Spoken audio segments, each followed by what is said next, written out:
सरस्वती नमस्तुभ्यं वरदे कामरूपिणी विद्यारम्भं करिष्यामि सिद्धिर्भवतु मे सदा।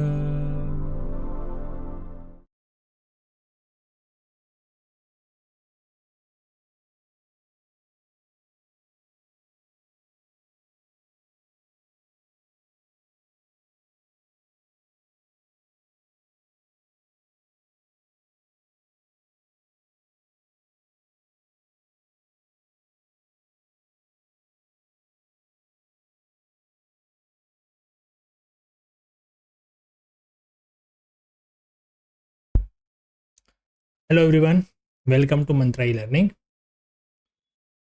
फ्रेंड्स, कॉस्ट अकाउंट में हम आज सेकंड लेक्चर में देखेंगे। सबसे पहले तो पहले लेक्चर में जो देखा था उसका थोड़ा रिवीजन कर लेंगे और उसके बारे में थोड़ा उसका बेस लेके हम आगे जाएंगे कॉस्ट शीट के बारे में। कॉस्ट अकाउंटिंग का मेन जो पर्पज़ है उसको हम आज सीखने के लिए शुरू करेंगे। आज के लेक्चर में पहला चैप्टर जो हमारा है कॉस्ट अकाउंट का, जो कॉस्ट अकाउंट के बारे में बताता है हमको कि भाई कॉस्ट अकाउंट जो है वो किस तरीके से हम प्रैक्टिकली यूज़ कर सकते हैं और फाइनेंशियल अकाउंट से वो किस तरीके से अलग होता है। फाइनेंशियल अकाउंट की जितनी भी लिमिटेशन थी वो कॉस्ट अकाउंट ने किस तरीके से दूर कर सकते हैं, हम वो देखेंगे। ठीक है, तो चलिए शुरू करते हैं आज हम। सबसे पहले तो हमने जो देखा था वो था फाइनेंशियल अकाउंट की कुछ लिमिटेशन थी, जैसे कि not show a product wise profit और लॉस। फाइनेंशियल अकाउंट जो है वो प्रोडक्ट वाइज हमें प्रॉफिट और लॉस दिखाता नहीं है, उस मतलब नहीं देख पाते, उस पर हम फाइंड नहीं कर सकते। Not disclose the causes of profit और लॉस। प्रॉफिट निकाल के देता है हमें, पर प्रॉफिट हुआ तो उसका रीज़न क्या है और लॉस हुआ तो उसका रीज़न क्या है वो हमें फाइनेंशियल अकाउंट्स में पता चलता नहीं है। दूसरा था useless as a guide in fixing selling price. अगर कोई प्रोडक्ट की सेलिंग प्राइस हमें डिसाइड करनी है, सेलिंग प्राइस फिक्स करनी है, तो उसमें हमें फाइनेंस अकाउंट जो है, फाइनेंशियल अकाउंट जो है वो हेल्प कहीं करता नहीं है। Not help in taking important decision. Important decision लेने के लिए भी हमें जो है वो फाइनेंशियल अकाउंट हेल्प करता नहीं है। फाइनेंशियल अकाउंट का जो मेन काम है वो काम है कि फाइनेंशियल ट्रांजेक्शन को वो रिकॉर्ड करता है और उसका जो रिजल्ट है वो हमारे सामने प्रेजेंट करता है। मतलब कि एक हिस्टोरिकल जो होता है, वो हिस्टोरिकल का मतलब ये होता है कि हमने कुछ ट्रांजेक्शन कर दिया, अब उसका इम्पैक्ट हमारे बिजनेस पे क्या हुआ, प्रॉफिट हुआ, से लॉस हुआ, या फिर कैश इनफ्लो हुआ, कैश आउटफ्लो हुआ, क्या हुआ वो हमें वो समझाता है फाइनेंशियल अकाउंट, वो हमें पता चलता है। मतलब इसकी ये सारी जो थी वो लिमिटेशन थी। Not help to reducing and control cost of production. अब ये हेल्प हमें वहाँ पे भी नहीं करता था कि हमें कॉस्ट कंट्रोल करनी है तो किस तरीके से कर सकते हैं, प्रोडक्शन को कंट्रोल में करना है तो किस तरीके से कर सकते हैं, वो सारी चीज़ें फाइनेंशियल अकाउंट्स की लिमिटेशन थी, वो सब हम वहाँ पे फाइनेंशियल अकाउंट में कर सकते नहीं थे। इसीलिए अकाउंट्स के एक अलग से एक ब्रांच की ज़रूरत पड़ी और वो हमें मिला कॉस्ट अकाउंट। कॉस्ट अकाउंट की कुछ ऐसे टेक्निक है, कुछ ऐसे सिस्टम है जो हम यूज़ करके फिर हम सेलिंग प्राइस डिसाइड कर सकते हैं, प्रॉफिट या लॉस हुआ वो भी देख सकते हैं, और क्यों प्रॉफिट हुआ क्यों लॉस हुआ मतलब उसके जो कॉजेस, उसका जो रीज़न है वो भी हम जान सकते हैं। तीसरा, सेलिंग प्राइस डिसाइड करनी है तो भी हम कर सकते हैं। जैसे आप यूँ मान लो कि कॉस्ट अकाउंटिंग का मेन एम, मेन पर्पज़ ही, ऑब्जेक्ट ही वही है, how to decide selling price, how to fix a selling price, बराबर। बाकी सारे जो है वो उसकी बाय प्रोडक्ट में हमें मिल जाते हैं। ठीक है, तो ये जो सारी लिमिटेशन थी वो लिमिटेशन दूर करने के लिए कॉस्ट अकाउंटिंग हमें हेल्प करता है। सबसे पहले देखो उसका क्या था, तो ये हम डिफरेंसेस में भी बता सकते हैं, जैसे कि it will show the profit और लॉस ऑफ ईच प्रोडक्ट। हम एक एक प्रोडक्ट का भी हम यहाँ से उसका प्रॉफिट और लॉस निकाल सकते हैं, एनालिसिस कर सकते हैं, प्रॉफिट और लॉस का रीज़न हम जान सकते हैं। Main M of cost account is fixing selling price. Cost account का मेन एम ही जो है वो है fixing selling price. Necessary information decision लेने के लिए प्रोवाइड करता है।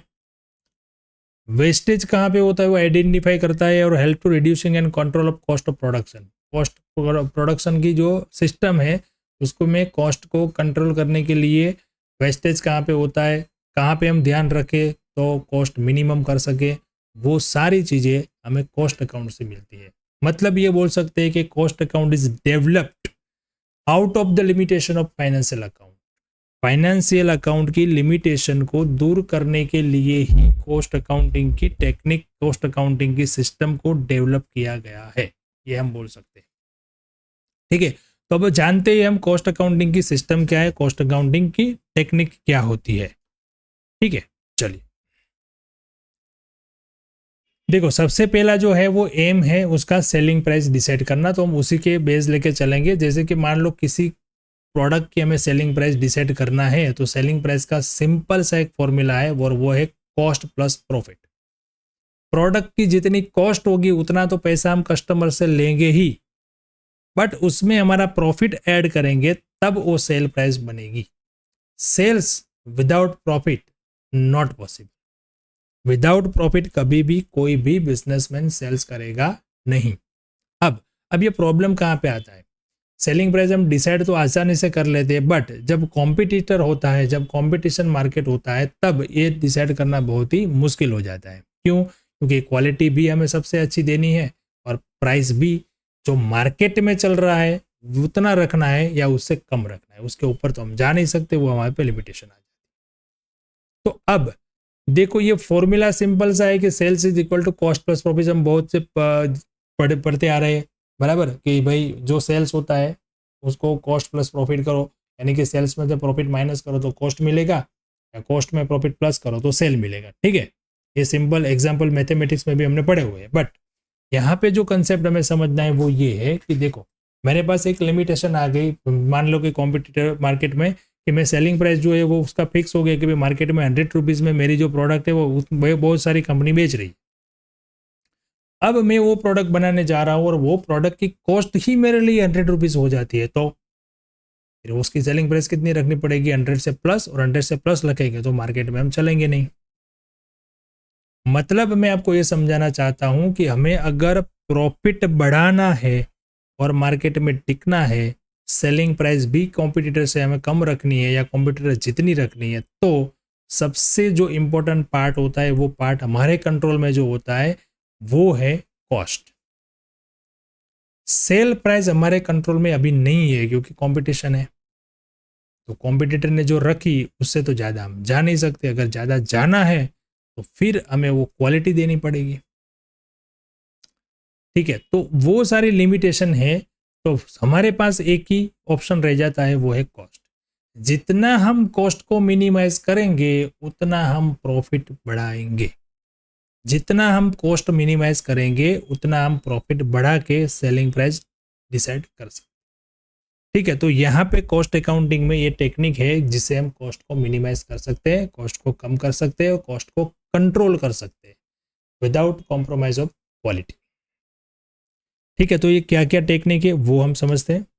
अब कॉस्ट को हमें डिटेल में पढ़ना है तो कोई भी प्रोडक्ट है, वो प्रोडक्ट के अंदर कॉस्ट के एलिमेंट्स क्या है वो समझना है, मतलब elements of cost. Element of cost में देखें तो फर्स्ट जो है वो है डायरेक्ट कॉस्ट और वेरिएबल कॉस्ट। इसको हम डायरेक्ट कॉस्ट भी बोलते हैं और दूसरा उसका नाम है वेरिएबल कॉस्ट भी बोलते हैं, बराबर। अब इसमें क्या क्या आता है, तो एक आता है डायरेक्ट मटेरियल, दूसरा आता है direct labour and other direct expense. देखो, हमें कोई भी प्रोडक्ट बनानी है तो सबसे पहले रॉ मटेरियल चाहिएगा, वो हो गया डायरेक्ट मटेरियल, और दूसरा हो गया लेबर, उसके ऊपर हम लेबर का चार्ज करेंगे तो लेबर का हो जाएगा, और उसके अलावा दूसरा कोई डायरेक्ट एक्सपेंस जो डायरेक्ट मतलब सीधा जो हमारी प्रोडक्ट है उस पर लगता है। अब दूसरा जो पार्ट है वो है इनडायरेक्ट कॉस्ट। मतलब एलिमेंट ऑफ कॉस्ट के सबसे पहले तो कितने पार्ट पड़े, दो। फर्स्ट वो है डायरेक्ट, दूसरा है इनडायरेक्ट। डायरेक्ट को हम वेरिएबल बोलते हैं और इनडायरेक्ट को फिक्स्ड भी बोलते हैं, ओवरहेड भी बोलते हैं। मतलब डायरेक्ट के कितने नाम है, दो, डायरेक्ट कॉस्ट और वेरिएबल कॉस्ट। इनडायरेक्ट के तीन नाम, इनडायरेक्ट कॉस्ट, फिक्स्ड कॉस्ट और ओवरहेड कॉस्ट। ठीक है, अब इसमें क्या आता है, तो इसमें आता है फैक्ट्री का एक्सपेंस, ऑफिस एक्सपेंस और सेलिंग एंड डिस्ट्रीब्यूशन एक्सपेंस। अब देखो, इस दोनों को इनडायरेक्ट और डायरेक्ट में हमने किस तरीके से डिवाइड किया वो समझते हैं। देखो कोई भी प्रोडक्ट बनानी है, कोई भी मैन्युफैक्चरर जब अपनी प्रोडक्ट बनाता है तो उसके अंदर 50 to 60% तो उसका मटेरियल जाता है, 70% भी मान लो वो उसका जाता है उसका मटेरियल।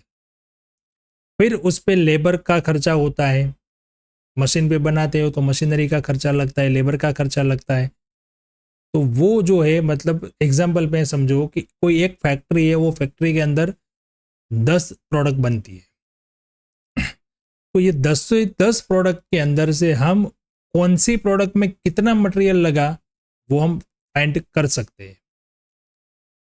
बट फैक्ट्री का एक बिल्डिंग है पूरा, वो बिल्डिंग का जो रेंट हम पे कर रहे हैं, वो रेंट के अंदर हम कौन सी प्रोडक्ट में कितना रेंट गया वो कैसे डिसाइड करेंगे? वो डिसाइड कर सकेंगे नहीं, डायरेक्ट वो प्रोडक्ट पे ऊपर डिसाइड नहीं कर सकेंगे, इनडायरेक्टली वो कॉस्ट लगती है। वो आप प्रोडक्शन बनाओ कि ना बनाओ, रेंट तो लगता ही है। ऑफिस के आपने जितने भी एम्प्लॉय रखे हैं एडमिन के अंदर, एडमिन डिपार्टमेंट के अंदर, आप प्रोडक्शन करो या ना करो उस पर उसको कुछ मतलब नहीं, ऑफिस का खर्चा तो लगेगा ही, और सेलिंग का खर्चा भी, एडवर्टाइजमेंट मार्केटिंग वगैरह का भी लगेगा। तो ये जो 3 खर्चे हैं, फैक्ट्री, ऑफिस और सेलिंग डिस्ट्रीब्यूशन, वो जो है ना वो डायरेक्ट प्रोडक्शन पे नहीं लगता है, वो इनडायरेक्टली लगता है। और सब प्रोडक्ट का जो होता है वो सब एक साथ में होता है, उसे हमें अलग प्रोडक्ट के ऊपर मालूम करना है कि कितना कौन से प्रोडक्ट में लगा, तो उसको हमको बाइफरकेट करना पड़ेगा, उसके रेशियोज हमें डिसाइड करने पड़ेंगे, तब जाके वो पता चलेगा कि हमारे ये प्रोडक्ट के अंदर ये इतना खर्चा हुआ। जैसे कि एक फैक्ट्री के अंदर डिपार्टमेंट बना लीजिए, डिपार्टमेंट के वाइज उसको पहले डिवाइड करो, फिर उसको आवर्स के वाइज डिवाइड करो, फिर उसको यूनिट के वाइज डिवाइड करो। ये सारी सिस्टम है, वो हम अलग से चैप्टर में पढ़ेंगे, और ये सिस्टम अभी मैं आपको समझा रहा हूँ। तो ये जो है ना वो एलिमेंट ऑफ कॉस्ट है। मतलब डायरेक्ट क्यों बोलते हैं? तो डायरेक्ट इसलिए बोलते हैं कि उसका 50 to 70 पार्ट वही खर्चा है, मटेरियल हो गया और लेबर हो गया, और वो हम डायरेक्टली सीधा सीधा वो प्रोडक्ट को डिसाइड कर सकते हैं कि इस प्रोडक्ट में इतना मटेरियल गया, इस प्रोडक्ट में इतना लेबर हमने पे किया, तो उसको इसीलिए बोलते हैं डायरेक्ट कॉस्ट। तो 2 टाइप की डायरेक्ट कॉस्ट होती है। डायरेक्ट कॉस्ट के अंदर 2 चीज़ें आती है, मटेरियल और लेबर। अब जो इनडायरेक्ट होता है वो क्या होता है कि वो पूरे फैक्ट्री के लिए खर्चा लगता है, और हमारे प्रोडक्ट में कितना खर्चा लगा वो हमें डिसाइड करना पड़ता है, उसको एपोर्शनमेंट करके, मतलब उसको डिस्ट्रीब्यूट करना पड़ता है। तो वो होते इनडायरेक्ट। मतलब आप सीधा समझो कि प्रोडक्शन बढ़े तो जो खर्चा बढ़े उसको बोलते हैं डायरेक्ट कॉस्ट, कम हुए तो जो खर्चा कम हो जाए उसको बोलते हैं डायरेक्ट। जो प्रोडक्शन से सीधा रिलेशन में है उसको बोलेंगे हम डायरेक्ट।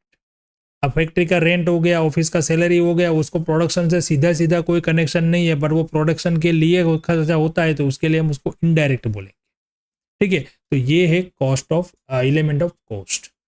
टोटल 5 है, मेन 2 है, डायरेक्ट इनडायरेक्ट। डायरेक्ट में 2 आया, मटेरियल और लेबर। इनडायरेक्ट में 3 आया, फैक्ट्री, ऑफिस और सेलिंग एंड डिस्ट्रीब्यूशन। ठीक है, चलिए अब हम इसके ये 5 एलिमेंट्स को जोड़ के कोई भी प्रोडक्ट की कॉस्ट किस तरीके से डिसाइड करते हैं। तो सबसे पहले मटेरियल आ जाता है, फिर आता है डायरेक्ट लेबर, जो हमारा पहला वाला था वो डायरेक्ट कॉस्ट आ गया, direct wages, other direct expense. अब ये चारों का टोटल कर लेंगे तो मिलेगा हमें प्राइम कॉस्ट। क्या मिलेगा? प्राइम कॉस्ट का मतलब होता है कि ये कॉस्ट तो सीधा सीधा प्रोडक्ट पे लगने वाला है। अब इनडायरेक्टली जो लगता है वो फैक्ट्री एक्सपेंस आ गया। अब फैक्ट्री एक्सपेंस अगर आप प्राइम कॉस्ट में प्लस करते हो तो मिलती है आपको वर्क कॉस्ट, मतलब फैक्ट्री तक की कॉस्ट।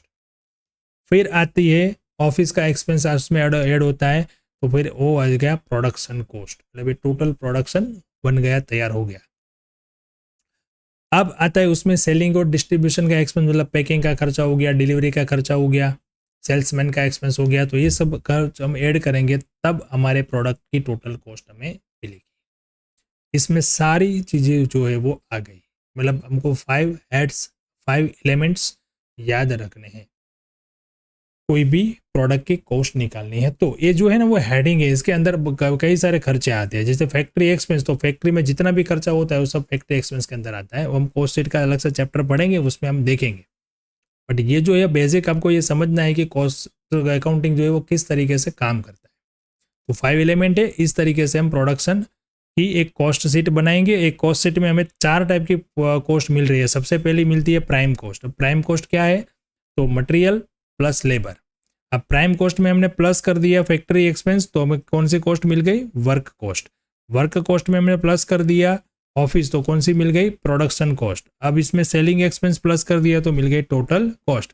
अब इसमें आप प्रॉफिट जोड़ लो, आपको मिल गई सेलिंग प्राइस।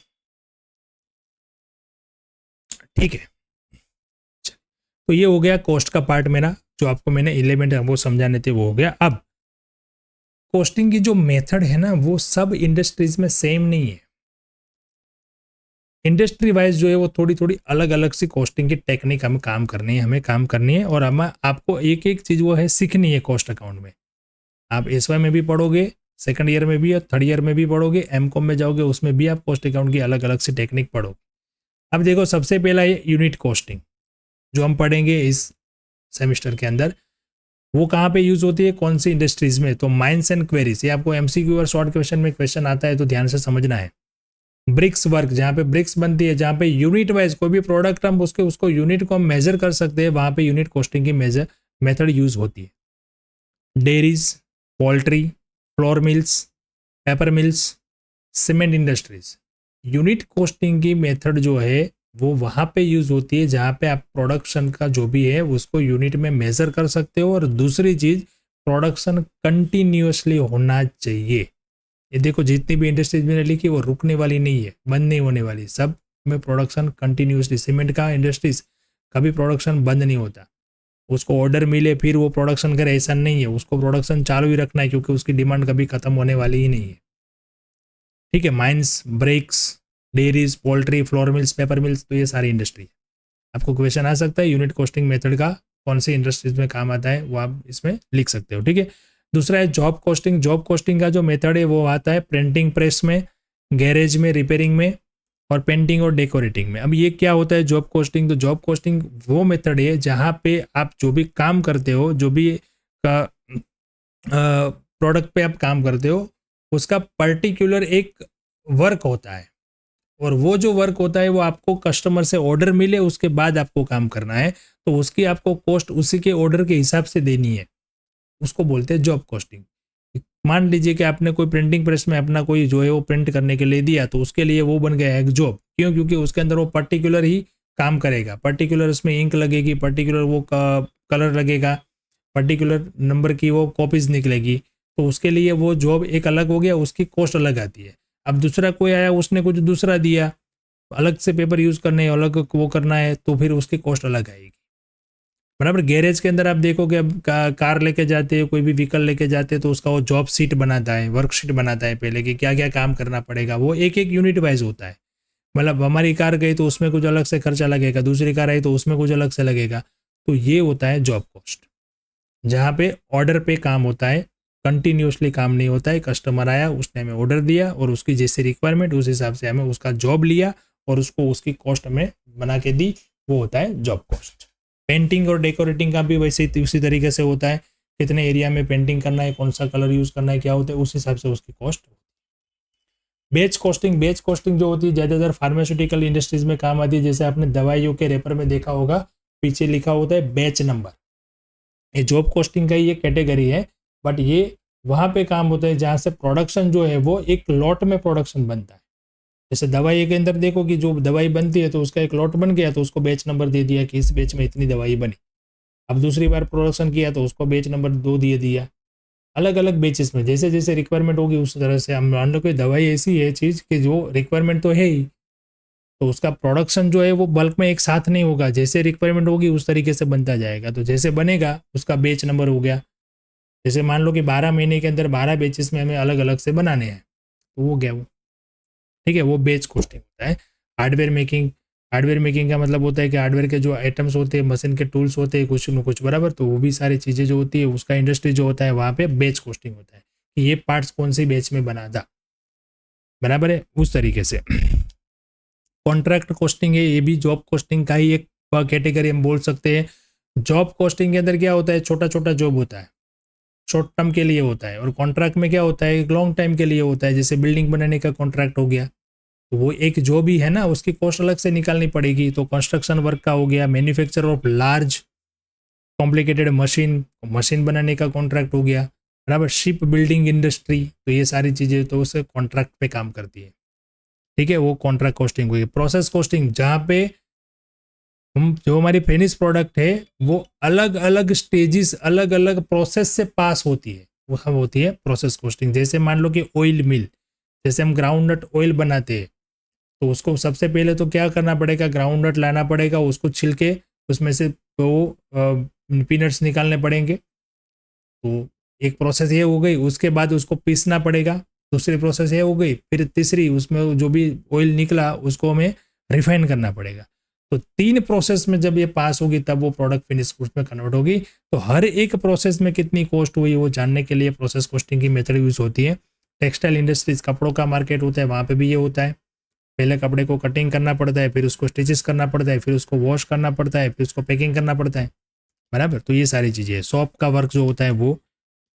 अब आता है इसके बाद ऑपरेटिंग कॉस्टिंग। ऑपरेटिंग कॉस्टिंग जो होती है वो होती है सर्विस इंडस्ट्रीज में, जैसे railway, road transport, hospital, hotels, electricity and water supply company. ये लोग कोई गुड्स नहीं मैन्युफैक्चर करते, कोई प्रोडक्ट नहीं बनाते, बट सर्विस देते हैं। जैसे रोड ट्रांसपोर्ट हो गया, तो रोड ट्रांसपोर्ट में 2 तरीके से ट्रांसपोर्ट होता है, पैसेंजर भी ट्रांसपोर्ट होते हैं, गुड्स भी ट्रांसपोर्ट होता है। तो देखा, आपने कभी सोचा है कि भाई बस वाले हम जो टिकट लेते हैं वो कैसे डिसाइड करते हैं?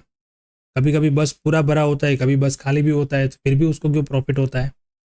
तो वो डिसाइड करने के लिए वो देखते हैं कि भाई 1 किलोमीटर हमारा बस चलेगा तो उसमें कितनी कॉस्ट लगती है।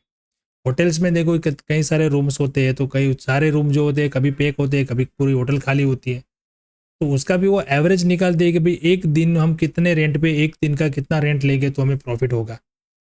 तो ये सारी जो कॉस्टिंग है वो ऑपरेटिंग कॉस्टिंग की टेक्निक से हम देखते हैं। मल्टीपल और कॉम्पोजिट टैक्सेस का मतलब ये होता है, कॉस्टिंग का मतलब ये होता है कि देखो यहाँ पे हमने 6 अलग अलग सी कॉस्टिंग की मेथड देखी। अब ये 6 की 6 मेथड जो है वो 6 के 6 टेक्निक में से अलग अलग टेक्निक सबकी है। अब कोई इंडस्ट्री ऐसी है कि जहाँ पे एक से ज़्यादा मुझे टेक्निक यूज़ करनी पड़ती है, जैसे मान लो कि जॉब कॉस्टिंग भी यूज़ करना है और ऑपरेटिंग कॉस्टिंग भी यूज़ करना पड़ता है, तो उसको बोलते हैं मिक्स्ड या कॉम्पोजिट कॉस्टिंग, बराबर। जैसे ऑटोमोबाइल इंडस्ट्री के अंदर ये होता है। क्यों? तो ऑटोमोबाइल इंडस्ट्री में क्या होता है, जब हमें कोई कार बनानी होती है तो कार के अंदर कई सारे पार्ट्स लगते हैं।